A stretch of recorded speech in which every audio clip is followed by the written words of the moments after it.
경제 성장률 1위를 넘어 세계 경제 순위 10위에 오른 대한민국. 이 위대한 역사는 60년 전 그날 시작되었다.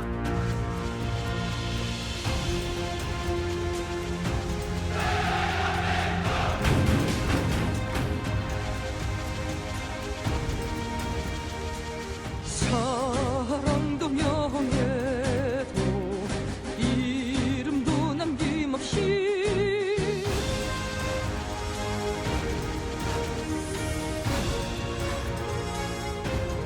봄이 채오기 전 작은 어촌 마을에 뿌려진 씨앗.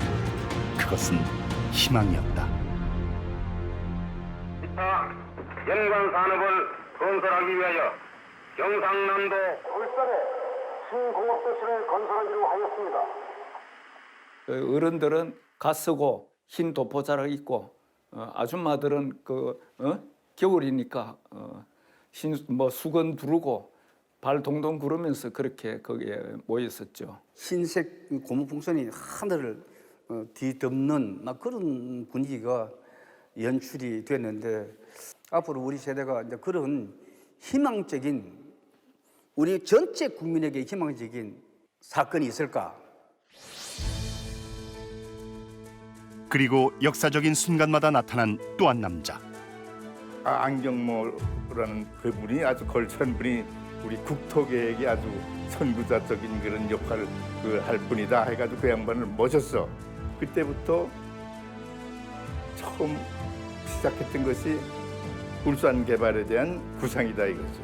우리 국민들이 볼 때는 당연히 국가가 할 일을 하는 거예요. 개인의 영달을 위해서 한 일이 아니고 개인의 영리를 위해서 한 것도 아니고 국민들이 그런 데 대해서는 조금 덜 기억할 수 있을 수 있죠. 그러나 알아야 될 사람들은 알아야 합니다. 그분이 얼마나 큰 일을 하셨는지를. 항해를 떠난 두 남자. 그들의 이야기가 지금 펼쳐진다.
국군의 무혈혁명은 우리 온 국민의 열렬한 지지와 성원을 받았습니다.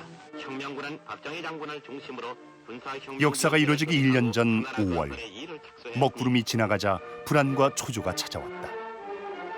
그 이유는 하나, 성과 때문이었다.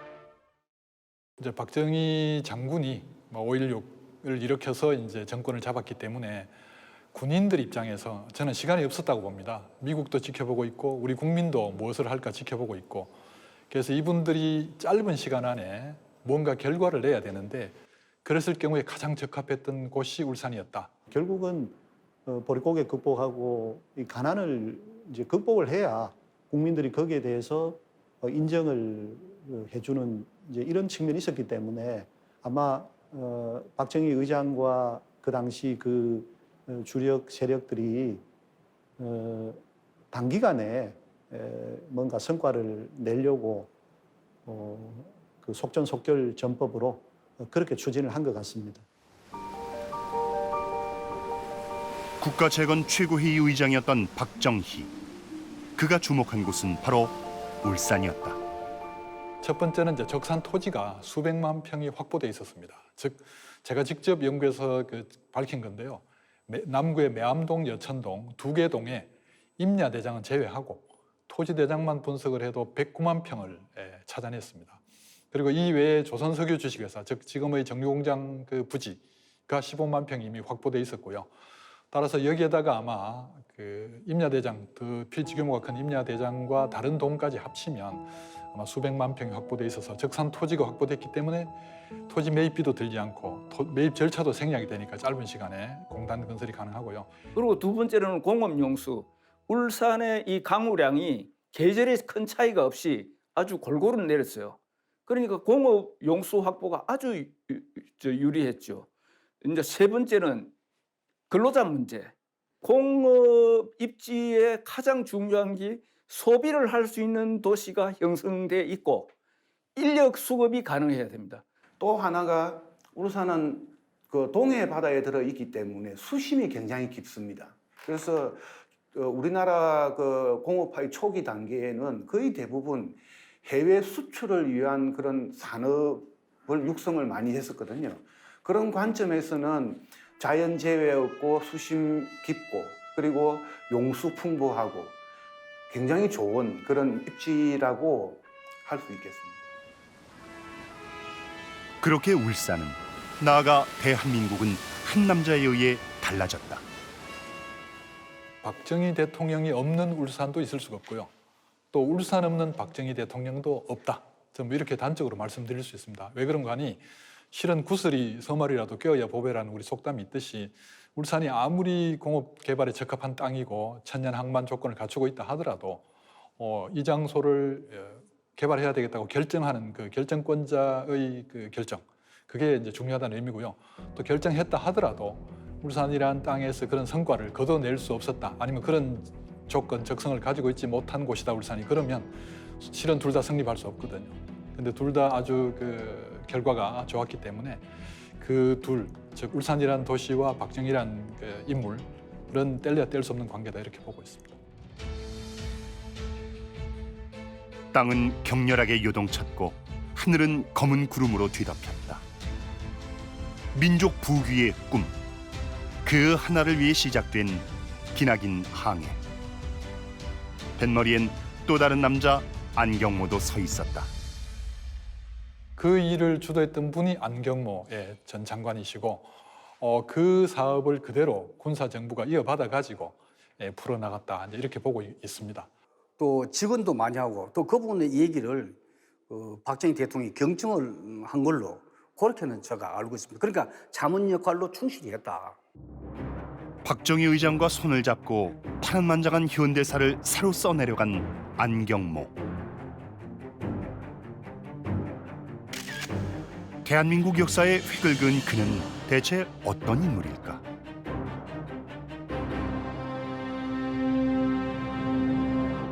아주 걸출한 기술 관료였어요. 일반적으로 저 관료들은 전부 뭐 행정고시하고 무슨 뭐가 하는데, 이 양반은 그야말로 기술자로서, 엔지니어로서 이론이 박식하고 또 연구하려고 하는 그런 하고 또 강력한 그 추진력도 있고 일 추진에 아주 왕성한 그 의욕을 가진 뭐 그런 분이었었죠. 추진력 이런 것도 누구보다 많이 갖추고 있는 그런 그 지도력, 지력을 겸비한 그런 일꾼이었습니다. 그러니까 아주 최고급 그 일꾼이었죠. 일만 아는 그런 분이었습니다. 성과를 보여줘야 했던 박정희, 박식한 기술자 안경모. 두 사람은 그렇게 운명이 되었다. 안경모라는 그분이 아주 걸출한 분이 우리 국토계획에 아주 선구자적인 그런 역할을 할 뿐이다 해가지고 그 양반을 모셨어. 그때부터 처음 시작했던 것이 울산 개발에 대한 구상이다 이거죠. 이것이 박 대통령하고 우리 안경모 사장의 관계가 거기서부터 시작된 거죠. 국가계획에 부응한 그런 서로 이렇게 그 상조하는 그런 소위 키맨 역할들을 했기 때문에 우리나라의 이런 경제 발전이 땡겨진 것이다. 그렇게 저는 늘 생각을 하고 있습니다. 오늘 우리들이 벌기한 것은 결코 본인 자신들이나 5.16 군사정변이 일어난 지 불과 8일 만의 일이었다. 군부가 벌기한 것은 이때부터 이제 본격적으로 혁명 정부하고 이제 관여가 되었다 이렇게 보죠. 실은 그 기술직 공무원이거든요. 고위직이라 하더라도. 근데 당시에 그 국가재건 최고회의에는 서울대 교수거나 장관급이 들어가거든요. 거기에 이제 이렇게 기술직 공무원이 들어갔다는 건 대단한 일이죠. 기술직 공무원이었던 안경모. 그의 손끝에서 대한민국 최초의 산업단지가 탄생한 것이다.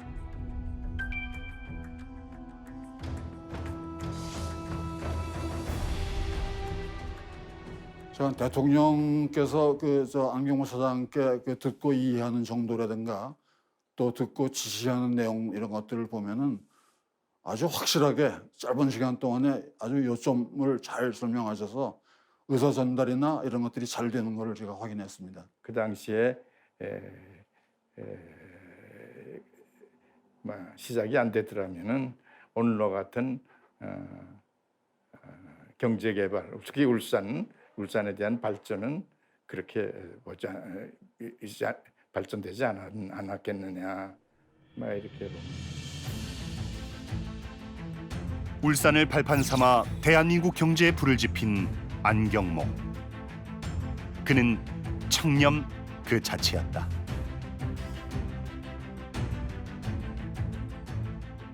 그분이 늘 입에 달고 다니는 말씀 중에 하나가 업자들한테 돈 받지 말아라 하는 게 아주 달고 다니는 말씀이었어요.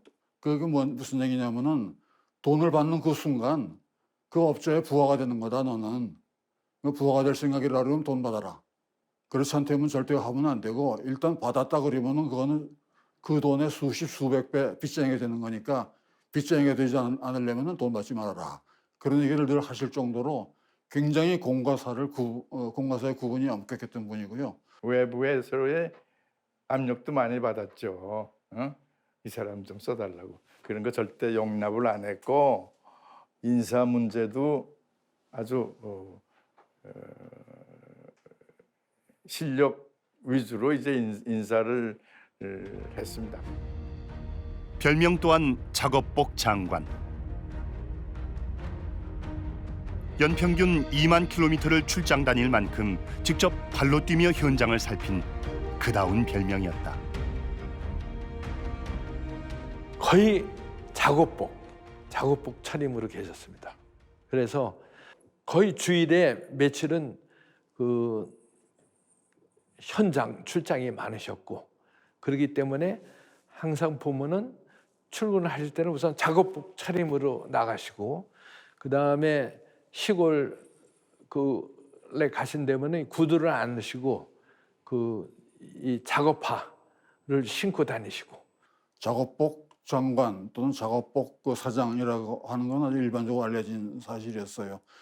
그분은 거의 휴일 공휴일이 없었으니까 현장을 누구보다 많이 다니시고 그 현장 확인을 아주 확실하게 하시는 분이었기 때문에 당연히 신고 입고 다닐 수는 없는 거 아닙니까?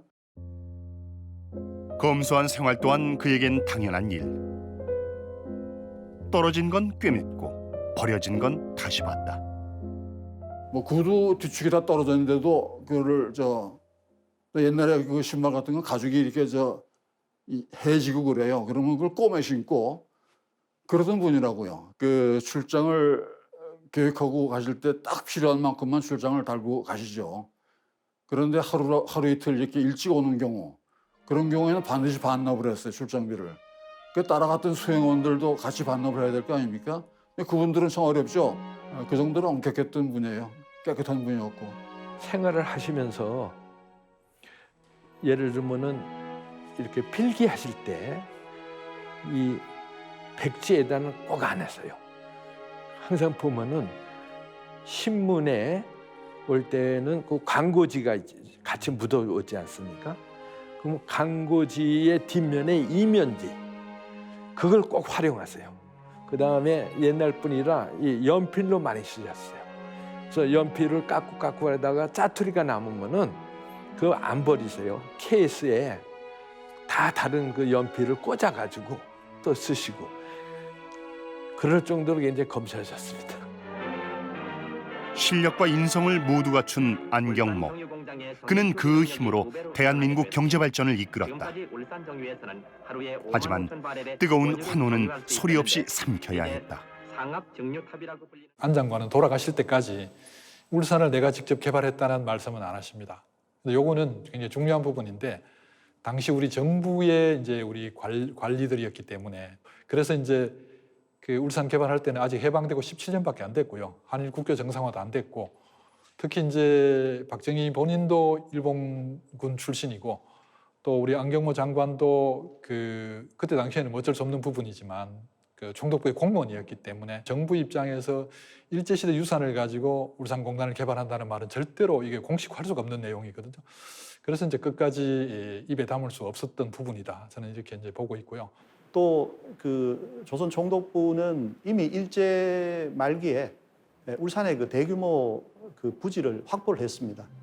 그런 땅들이 이미 국유지로 광복 이후에 국유지로 남아 있었기 때문에 울산에 공단을 건설하거나 공업 용수를 확보하거나 뭐 발전소를 만들거나 하는 그런 그 빠른 시간 내에 공업 단지로 만들 수 있는 최적지가 울산이었습니다. 모든 조건을 가진 울산을 대한민국 최초의 산업단지로 선택한 안경모. 그 계획 뒤엔 또 한 남자 이케다 스케타다가 있었다. 이케다라는 사람은 실은 그 항만 개발업자입니다. 그래서 일제강점기 때 여러 자료를 보면 군인 신분으로 우리나라에 왔다가 우리나라에서 제대하고 그리고 이제 삼판 사업 하다가 나중에 이제 항만 개발 사업을 하게 되는데 이 1930년대 울산 개발을 시작할 때는요 배경을 보시면 중일 전쟁이 일어나고 곧 태평양 전쟁이 일어납니다. 그래서 그 전쟁 시기가 되다 보니 일본 본토와 대륙을 연결하는 항로가 포화 상태에 이르게 되거든요. 그래서 기존의 시모노세키하고 부산을 연결하는 이 항로가 포화 상태다 보니 제2 연락선이 필요하게 됩니다. 그래서 울산과 시모노세키 가까이에 있는 유야만을 연결하는 연락 기지로 이제 울산을 결정하게 되고요. 그 이제 프로그램 속에서 이제 울산이 개발되게 됩니다. 그때가 바로 1940년. 순식간에 개발 바람이 불어닥쳤다.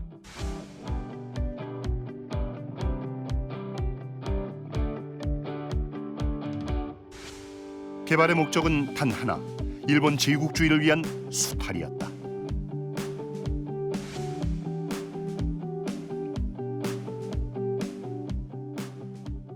그리고 이때 참 희한하게도 공교롭게도 이때 이 이케다 스케타다는 일본인 개발업자로서 민원인이고 이 민원을 접수해서 이제 그 허가를 해주는 그 담당 공무원이 안경모라는 분이었습니다. 그래서 제가 보건대는 이케다라는 사람과 안경모라는 분이 이제 자주 이 인연과 관계로 만나게 됐고요.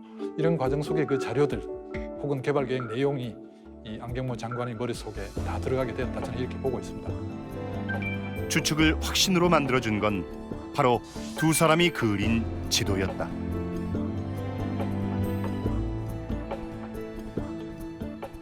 (2003년도죠) 제가 이제 일본의 동경대학에 이제 외국인 교양 교수로 가게 됐고, 거기 이제 고서점이 있습니다. 고서점에 가서 열심히 울산 관련 자료를 찾다가 정말 우연히 43년도에 이제 울산에서 기공식을 할 때, 게다가 기공식을 할 때 배포했던 신문 형식의 자료를 찾았습니다. 그래서 이제 고서점에서 구입을 했죠. 그때는 솔직히 정말 그 스스로 뭐 감개무량했습니다. 아주 손이 떨렸죠.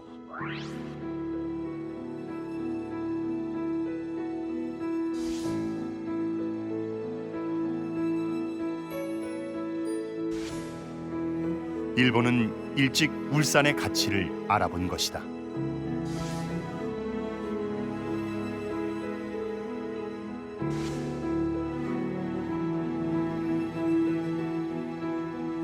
얽히고 설킨 세 남자의 우연과 필연.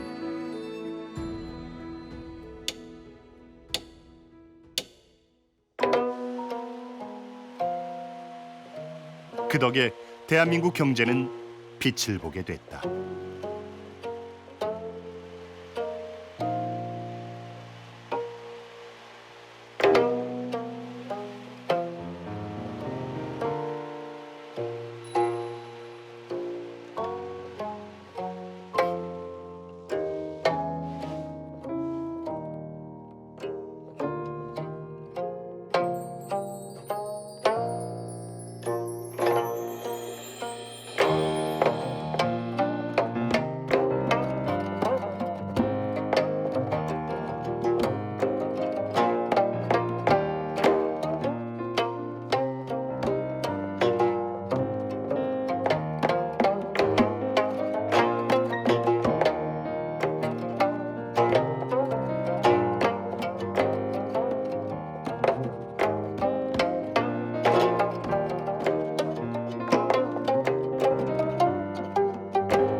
개발 5개년 계획에 기둥이 될 울산공업센터의 기공식이 역사적인 그날 화제가 된 것은 기공식 현장에 울려 퍼졌던 치사문이었다. 울산만에서 성대히 거행되었습니다.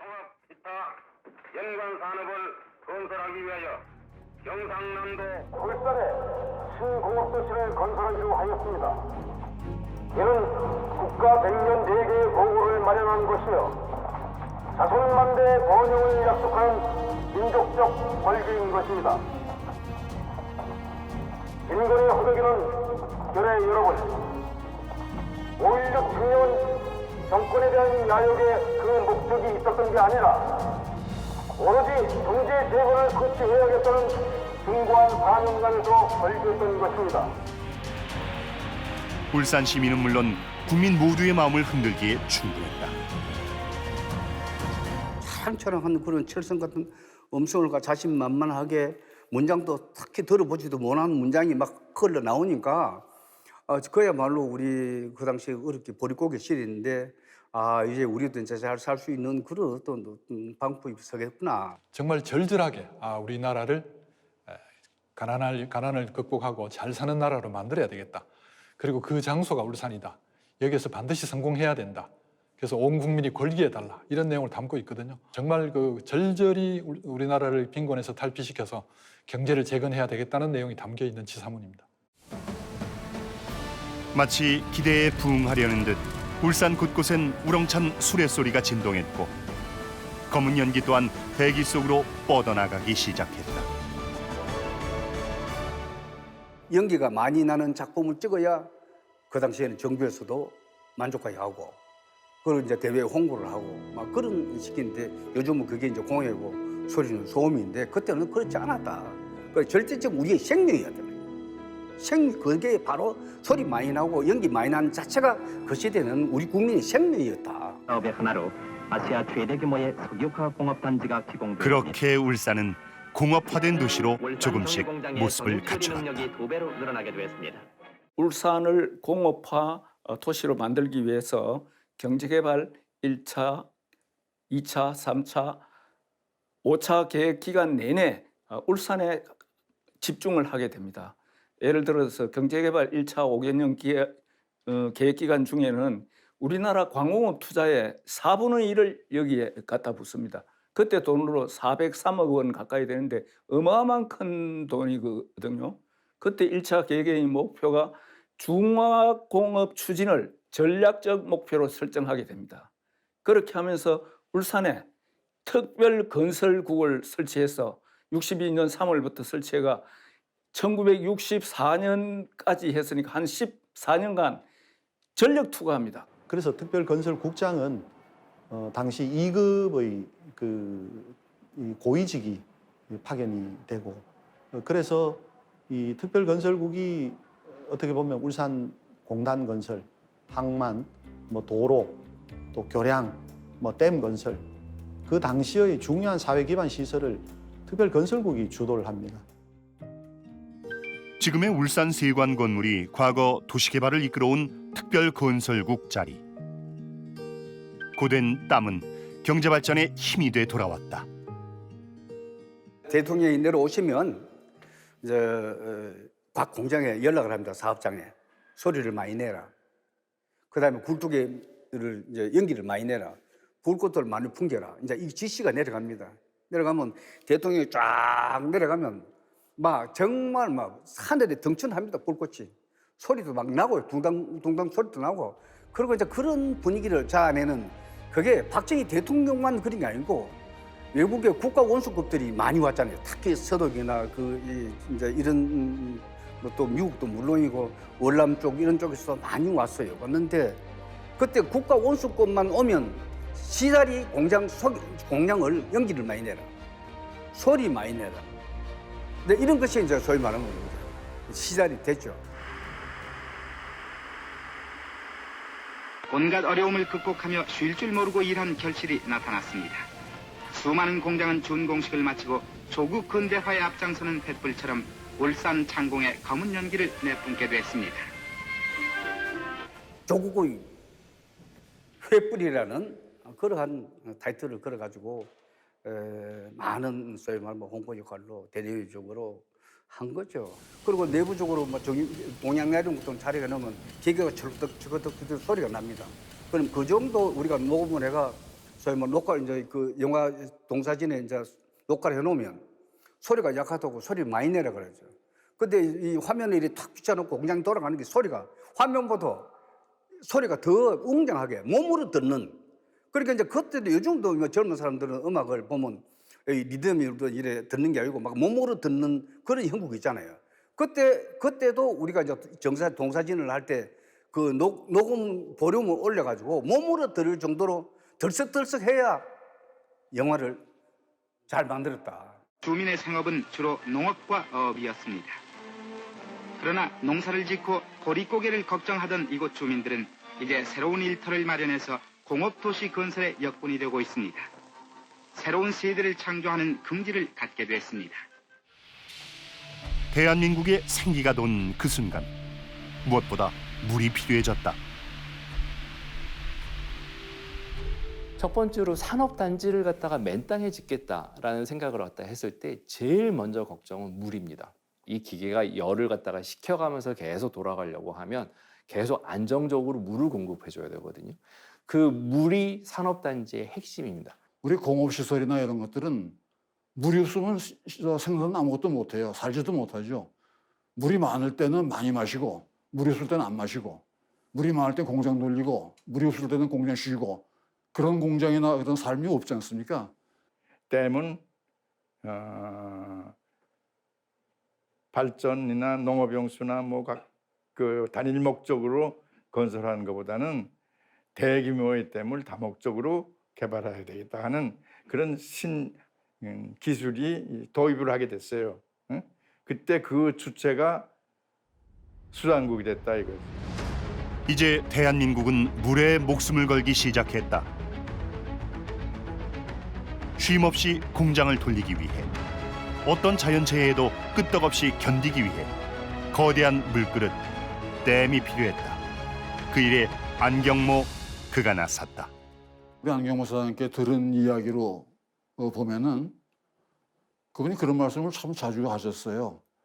그 수자원에 대해서 아무것도 모르는데 우리 박정희 대통령 당시 각하라고 그랬을 때입니다. 각하께서 수자원의 중요성을 강조를 하면서 이거를 우리 안 사장이 좀 안정관이 좀 맡아서 해주면은 누구보다도 잘할 것 같은데 좀 미리미리 대비를 해서 수자공사 사장 할 준비를 하시오라는 이야기를 하셨대요. 그래가지고 그때부터 이제 수자원에 대한 관심을 갖고 보기 시작을 했다는 말씀을 하셔요. 수장국 설립한다든가 이런 거는 일본보다 우리가 훨씬 앞서 있었다 이거지. 미리 앞섰다는 거는 뭐냐면 우리가 빨리 TVA 정신, 미국의 수자원 정책, 또 각국에 대한 수자원 정책을 빨리 우리가 입수했다. 했기 때문에 우리가 일본하고 보다 앞섰다 이렇게 보고 있어요.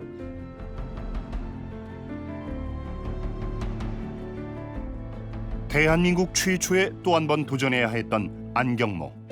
그의 어깨는 더욱 무거워졌다. 그 당시 큰 댐을 한다는 거는 우리도 처음이니까 외국의 전문가를 초청했고 그 밑에서 우리 전문 엘리트 기사들은 거기서 배우고 거기서 배운 것을 가지고 나머지 추진되는 댐을 자체적으로 이제 할 수 있는 실력을 얻었고 하는 그런 성과가 있죠. 모두의 우려 속에 진행된 대규모 댐 공사. 험난한 여정 끝에 완공된 댐은 그 유명한 소양강 댐이었다. 이 소양강 댐이 오는 11월 말에 준공되면은 한강 하류 연안과 서울, 인천 지방의 연례적인 홍수의 피해를 방지하고 연간 3억 5천만 킬로와트의 전력을 생산해냅니다.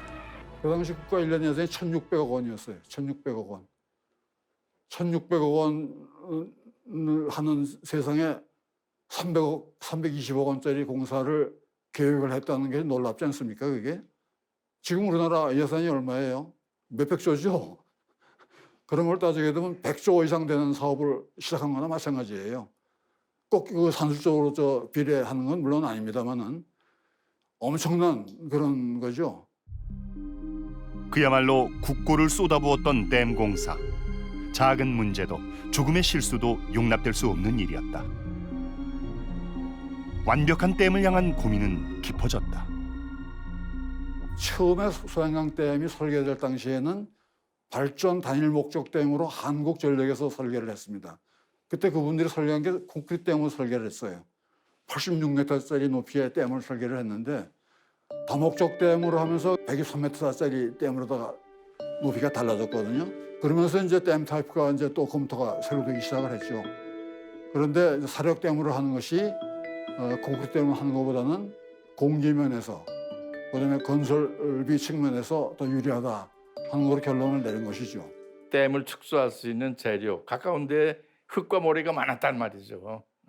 그다음에 그 흙을 경제적으로 운반할 수 있는 장비가 있느냐? 뭐 지게로 한다든가 말이죠. 아니면 담프 트럭으로 한다든가. 그 당시엔 뭐 상당한 용량이 큰, 지금은 뭐 한 20톤 이런 규모의 새로운 장비들이 도입이 될 수 있으니까 싹은 것이 저거다, 흙댐이다. 오랜 타성과 관행을 벌인 과감한 선택이었다. 그렇게 불가능을 가능으로 만들어낸 두 남자. 이들의 첫 성공은 날개를 달고 날아올랐다. 그저 가난한 나라였던 대한민국이 물 강대국으로 불리게 된 순간이었다. 안경모 사장이 다 맡아서 하신 거죠, 큰 사업을. 그 소양강 댐이 예상한 게 두 번째가 안동댐, 세 번째가 대청댐, 그다음에 숭주댐 착공까지 안경모 사장이 이끌고 나가셨는데 그 4개 댐 사업이 다 조수용량이 10억이 넘는 대형 댐이에요. 그런 댐들을 다 개발하게 되면은 그 그동안에 우리가 많은 21개 다목적 댐을 건설하고 그랬지만은 그 건설하는 댐의 전체 개발 용량의 한 85%는 그 4개 댐이 담당할 정도로 그렇게 큰 그 원샷 원킬 그런 개념으로 유역에 아주 큰 물그릇들을 이렇게 만들었어요. 지금 같은 거 불가능합니다. 안경모의 시선은 또 한 번 움직였다. 그 끝엔 물만큼 중요한 도로가 있었다.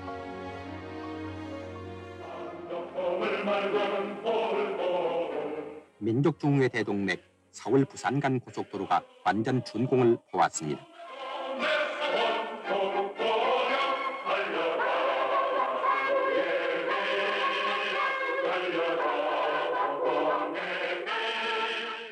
울산공업단지 계획은 62년도고 그 경부고속도로 준공된 거는 1967년이고 그러니까 거의 같이 그걸 하고 있었다고 볼 수 있는 것이죠.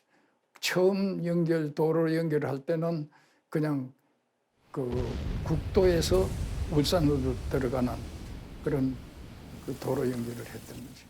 박정희 대통령이 안승호 사장을 초청을 불러서 같이 헬리콥터 타고 노선을 답사하면서 노선을 설계를 했어요.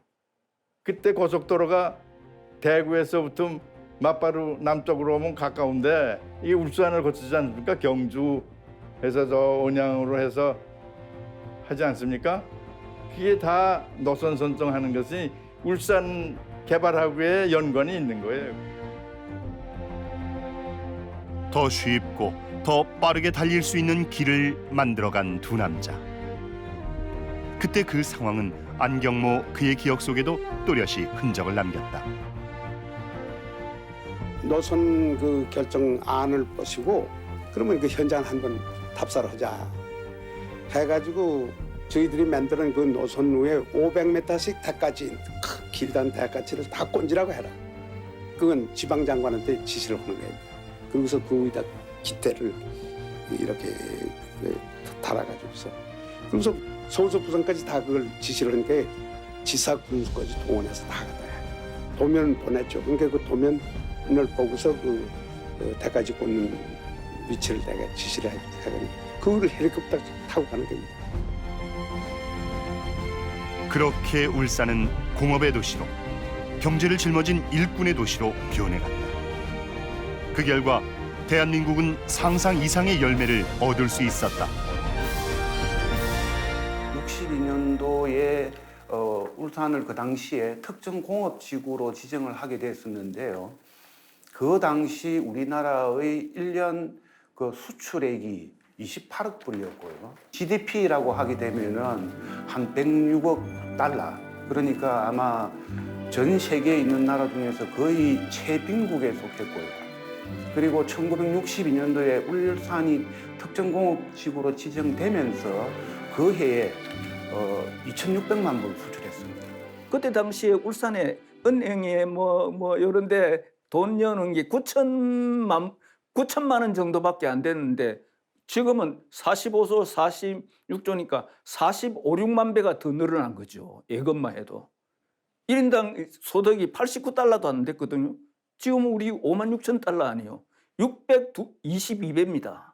완전히 울산은 제조업 중심 도시고 우리나라가 세계 제조업 4대 강국의 핵심적인 산업수도 역할을 하고 있는 겁니다.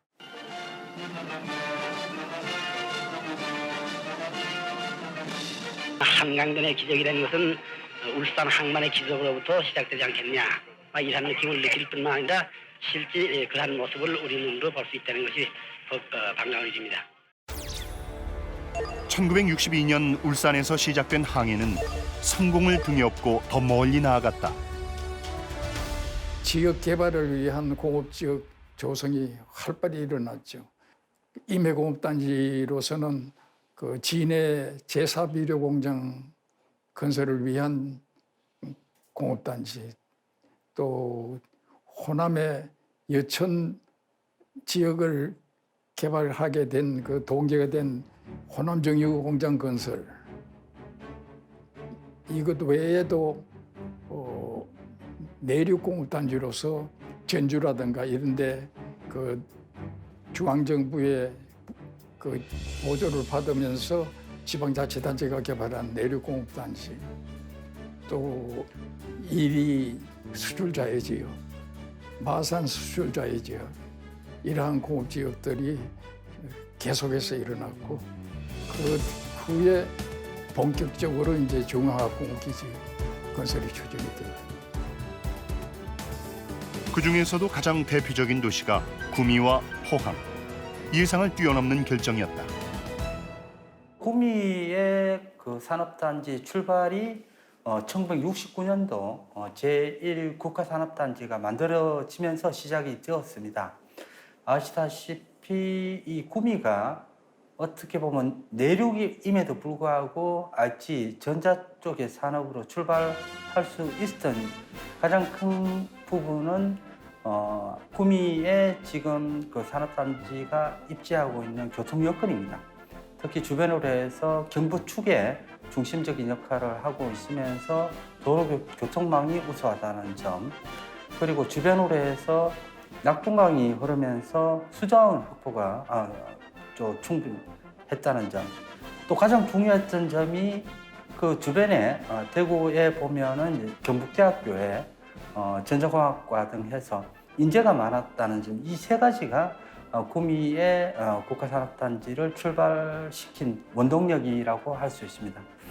이에 반해서 포항 같은 경우는 실제로 포항에 정말 포스코 철강산업단지가 만들어지면서 지금까지 어떻게 보면 철강산업을 이끌어오고 있고, 포스코 산업단지가 입지하게 된 계기도 결과적으로는 이 포항의 그런 그 우수한 그 동해안의 수자원과 동시에 접근성, 그리고 수출 항만으로서의 그런 그 위치, 그런 것들이 전반적으로 고려되었다고 할 수 있습니다.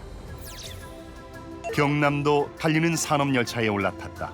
그 여정엔 김해와 양산도 함께였다. 과거의 창원을 기준으로 말씀드리면 국가공단으로 구성되어 있고 기계 금속 중심의 국가산업단지가 지정됨으로써 형성된 가장 큰 수보도시이고, 그제 같은 경우에는 잘 아시다시피 조선산업 대기업들이 입지함에 따라 가지고 8, 90년대에 급속하게 성장한 주요 산업도시입니다. 또 부산과 사이에 김해, 양산 지역이 있는데 중소기업들이 많이 입지해 있으면서 최근 한 10여 년, 20년간 급속하게 성장한 그런 도시 지역이 되겠습니다. 그래서 조선산업과 관련된 그 부품업체들이 입지해 있는 주요 도시들이 굉장히 크게 성장했고, 대표적으로 거제가 되겠습니다. 그리고 이제 창원 지역도 많은 부품업체들이 관련되어 있습니다. 기계도 관련되어 있고요. 그래서 2000년대 초반에 한 10여 년간 이 두 도시는 굉장히 큰 성장을 이룩했고 굉장한 호황기를 누렸던 그런 경험이 있습니다. 1962년 울산을 시작으로 끊임없이 성장한 대한민국. 천지가 흔들리는 진동을 견디며 하늘을 뒤덮은 연기를 마시며 그렇게 우리는 이뤄냈다. 그리고 맨 앞엔 닻을 올린 두 남자가 있었다. 꿈을 그린 박정희, 그 꿈을 현실로 만들어낸 안경모. 그들의 만남은 운명이 되어 대한민국을 드높였다. 울산공업센터 기공식 이후에 경제개발 5개년 계획을 진두지휘를 하는 거죠. 근데 오면 올수록 야위죠. 그때 그 모습은 없어지고 야위가 까맣게 야위가지고 그야말로 눈만 바짝바짝 살아있을 정도의 그 공업센터 기공식을 완성시키기 위한 하나의 욕망이라고 할까? 나름대로 자기 나름대로는 또 희망적인 것보다는 염려도 많이 했겠죠. 이런 모습이 그 박정희 대통령 얼굴에 그대로 나타났다. 전 정부를 위해서 나는 헌신한다 하는 그런 충성심, 애국심 그건 투철하신 분이었고, 또 그분이 맡아서 하셨던 일이 우리 국민 생활에 직접적으로 영향을 주는 인프라 중에 인프라, 그런 사업을 맡아서 하신 분이니까 국민을 위해서, 국가를 위해서 그 일을 하신다는 그런 사명감, 그런 것들은 대단했던 분이었습니다. 두 남자에 의해, 두 남자로 인해 더 높이, 더 멀리 날아오른 대한민국 경제. 오직 앞만 보고 달리느라 그땐 보지 못했다. 뜨거운 불꽃과 검은 연기 속에 가려진 이주민의 눈물. 주민들의 강제 이주라든지 그리고 또 주민들의 그런 어떤 그 고통 이런 부분이 있었던 것은 분명한 사실이고요. 그런 사람들의 그런 어떤 그 눈물 이런 부분은 절대 관가해서는 안 될 것 같고요. 그리고 그런 부분들이 지금까지의 울산 성장 과정 속에서는 다 녹아 있다라고 말씀드릴 수 있겠습니다. 그 당시 정부는 울산을 선택했고 울산에 많은 것을 투입을 해서 거기서 이 마중물로 삼아서 대한민국이 이제 그 선진국 대열로 들어가게 되었는데 그 과정에서 울산 사람들의 역할, 울산 사람들이 흘린 땀과 눈물 이런 부분들이 현재는 크게 그 고려를 해주고 생각해주지 않는 것 같습니다. 그때 초심으로 돌아가서 지금 우리의 위치가 어디에서 시작됐는지 좀 그게 좀 알려질 수 있으면 좋겠다 이런 생각을 합니다.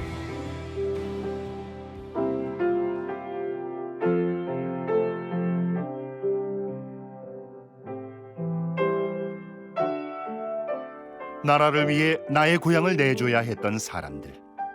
그들의 가슴 아픈 이야기가 2부에서 이어진다.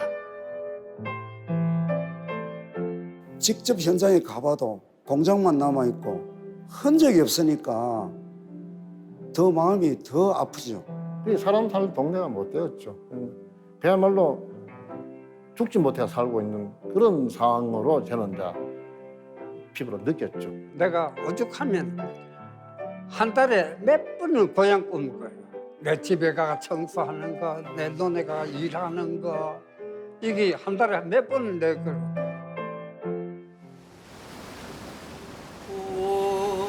동네 새동네 나의 고향 파란들 남쪽에서 바람이